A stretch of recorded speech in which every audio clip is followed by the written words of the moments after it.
Class 8-এর কোষে দেখি 5.2 থেকে আমরা এখন 2-এর দাগের এফ এর অঙ্কটি করতে চলেছি। আচ্ছা, এটা আমরা সলভ করব। এফ এর যে অঙ্কটি রয়েছে একবার পড়ে নাও। X is equal to y plus z হলে x cube minus y cube minus z cube minus 3xyz এর মান হিসাব করে লিখি। বেশ, তো স্টার্টিং হয়ে গেছে। প্রথমে আমরা অঙ্কটা লিখে নিয়েছি, x is equal to y plus z. এবার আমরা কি করব, উভয় পক্ষকে ঘন করব। ঘন মানে কিউব করা। বেশ, এরপর ইমপ্লাইজ দ্যাট এক্স কিউব লিখলাম। এবার এটাকে আমরা সূত্রে লিখব, ঠিক আছে?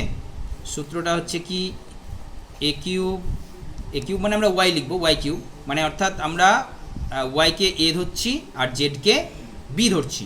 তাহলে এ কিউব প্লাস বি কিউব মানে কি, জেডের কিউব। আচ্ছা, প্লাস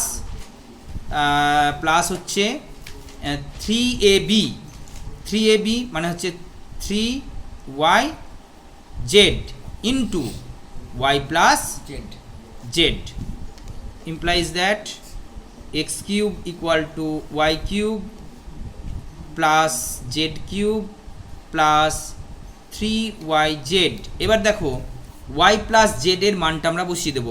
y plus z এর মান হচ্ছে কত, x। এখানে আমরা xটা বসিয়ে দিলাম। এইবার x কিউব লিখো আগে।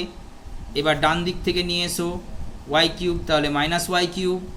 তারপরে আবার নিয়ে এসো জেডটাকে, তাহলে Z cube minus z cube হয়ে গেল। অর্থাৎ তোমরা জানো নিশ্চয় পক্ষান্তর করার সময় কি হয়, প্লাস থাকলে মাইনাস হয়, মাইনাস থাকলে প্লাস হয়। তো এখানে প্লাস ছিল মাইনাস হয়ে গেল, প্লাস ছিল মাইনাস হয়ে গেল। আবার এখানে প্লাস রয়েছে, তাহলে এটা কি হয়ে যাবে, minus 3xyz is equal to, ডান দিকে কিছুই নেই, তার মানে কত, 0। তাহলে আমরা পেয়ে গেলাম মান। এটাই হচ্ছে আনসার। নেক্সট হচ্ছে জি এর অঙ্কটা। একবার জি এর অঙ্কটা দেখে নাও, তোমরা বইয়ের সঙ্গে মিলিয়ে নাও। জি এর অঙ্কটা রয়েছে x y into x plus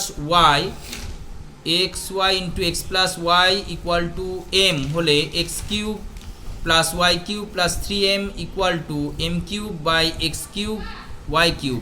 এটা আমরা প্রমাণ করার চেষ্টা করি, অর্থাৎ এখানে আমাদেরকে প্রমাণ করতে হবে।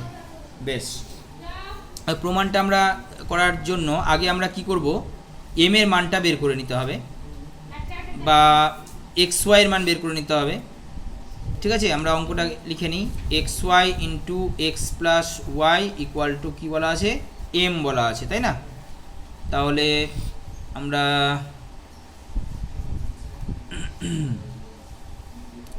এক্স ওয়াই সমান কী পাবো, তাহলে x plus y, x plus y সমান আমরা কি পাবো, এমটা উপরে উঠবে, উপরেই রয়েছে, আর নিচে হবে এক্স ওয়াই। ঠিক আছে, এম বাই এক্স ওয়াই মানে মানটা আমরা পেয়ে গেলাম। এবার এটা লিখবো আমরা x cube plus y cube, যেটা আমাদের মান বের করতে হবে, প্লাস 3m। ঠিক আছে, তো আমরা এক্স কিউব লিখবো প্লাস ওয়াই কিউব লিখবো প্লাস আমরা কি লিখবো, এম এর মান কত, এম এর মান হচ্ছে, আচ্ছা প্রথমে 3টা লিখলাম। এবার এম এর মান দেখো এখানে দেওয়া আছে x y into x plus y, এটা হচ্ছে এম এর মান, তাই না? এম এর মানটা বসিয়ে দিলাম। তাহলে দেখো এটা কিন্তু একটা সূত্র হয়ে গেল। কি সূত্র হয়ে গেল, a cube plus b cube plus 3ab into a plus b, তাই না? তাহলে আমরা কি লিখতে পারি, এ প্লাস বি এর হোল কিউব, তাই না? তাহলে এ প্লাস বি এর মান, এক্স প্লাস ওয়াই এর মান কত আমরা বের করেছি, এম বাই এক্স ওয়াই।